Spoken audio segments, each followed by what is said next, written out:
A patent is a type of intellectual property that gives its owner the legal right to exclude others from making, using or selling an invention for a limited period of time in exchange for publishing and enabling disclosure of the invention। अब अगर इसे मैं explain करूं बहुत ही simple term में कि एक 12th का स्टूडेंट भी इसे समझ जाए, तो देखिए पेटेंट जो होता है वो हमें किसी भी इन्वेंशन के लिए मिलता है। और जो इन्वेंशन होता है ऐसा नहीं है कि किसी भी इन्वेंशन के लिए आपको मिल जाएगा, कुछ सर्टेन क्राइटेरियाज होते हैं, कुछ ऐसे इन्वेंशंस होते हैं जो कि पेटेंटेबल नहीं होते हैं। बट ज़्यादा डीप में नहीं जाऊंगा, बहुत ही ब्रीफ में मैं आपको बताऊंगा।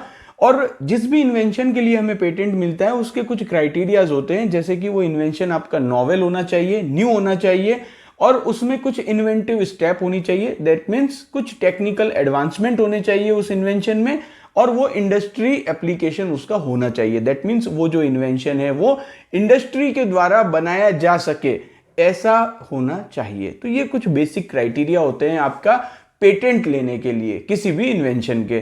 तो अब जब आपको किसी भी इन्वेंशन के लिए पेटेंट मिल जाता है तो पेटेंट मिलने के बाद 20 इयर्स तक आपका क्या होता है, उस पर एक्सक्लूसिव राइट होता है। और ये जो एक्सक्लूसिव राइट है ये इसलिए होता है कि आप किसी भी थर्ड पार्टी को रोक सकते हैं उस इन्वेंशन को यूज करने से, बिकॉज उस पर्टिकुलर इन्वेंशन के लिए आपके पास पेटेंट है।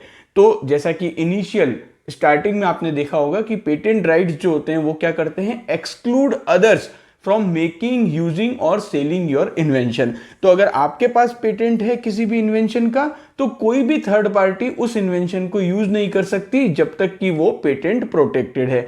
आफ्टर पेटेंट प्रोटेक्शन, जब वो पेटेंट प्रोटेक्शन खत्म हो जाता है 20 साल के बाद, तो फिर वो इन्वेंशन कोई भी यूज कर सकता है। आप देखते होंगे अक्सर आपने नाम सुना होगा जेनरिक ड्रग। जेनरिक ड्रग का मतलब यही होता है कि वो जो ड्रग है उसका पेटेंट एक्सपायर हो चुका है और एक्सपायर होने के बाद अब वो ड्रग जेनरिक हो गई है तो कोई भी कंपनी उसे मैन्युफैक्चर कर सकती है। अब यहां पर एक और एग्जांपल लेके मैं समझाता हूं। ए से बी, ए आपका क्या है, रिएक्टेंट है, मैं केमिस्ट्री के पर्सपेक्टिव से आपको समझा रहा हूं। ए आपका एक रिएक्टेंट है, बी आपका क्या है, प्रोडक्ट है। तो ये जो प्रोसेस है, ये प्रोसेस हम ये मान के चलते हैं कि ये नॉवेल है, इन्वेंटिव स्टेप भी इसमें है और इंडस्ट्रियली एप्लीकेबल है और किसी भी एक्स इन्वेंटर ने इसके लिए पेटेंट फाइल कर दिया। तो पेटेंट फाइल होने के बाद अगर उसे इसके लिए पेटेंट मिल जाता है तो मिलने के बाद क्या होगा कि ए से बी का जो प्रोसेस है जो कि पेटेंट प्रोटेक्टेड है, कोई भी कंपनी उस प्रोसेस के द्वारा ए को यूज करके बी नहीं बना सकती, बिकॉज ए से बी का जो कन्वर्जन है वो ऑलरेडी पेटेंट प्रोटेक्टेड है। अब जब ये पेटेंट का प्रोटेक्शन खत्म हो जाएगा 20 साल के बाद, तो फिर कोई भी कंपनी या कोई भी जो इस इन्वेंशन को यूज करना चाहता है और कमर्शियलाइज करना चाहता है वो इसे कमर्शियलाइज कर सकता है। अगर मैं इसे लास्ट में समराइज करूं तो जब तक किसी भी इन्वेंशन के लिए पेटेंट प्रोटेक्शन है, कोई भी थर्ड पार्टी उस इन्वेंशन को यूज करके कमर्शियलाइज नहीं कर सकती है, उस इन्वेंशन को यूज करके मोनेटाइज नहीं कर सकती है बिना पेटेंट ओनर की परमिशन के। तो यहां पर कई बार ऐसा भी होता है पेटेंट ओनर परमिशन दे देते हैं कि यस आप इस इन्वेंशन को यूज कीजिए और बदले में इतनी रॉयल्टी या इतना पैसा आप मुझे पे कर दीजिए।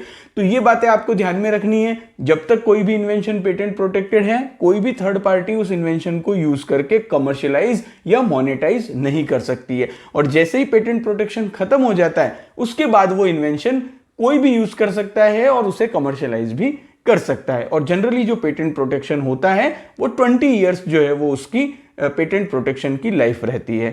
Thank you for watching.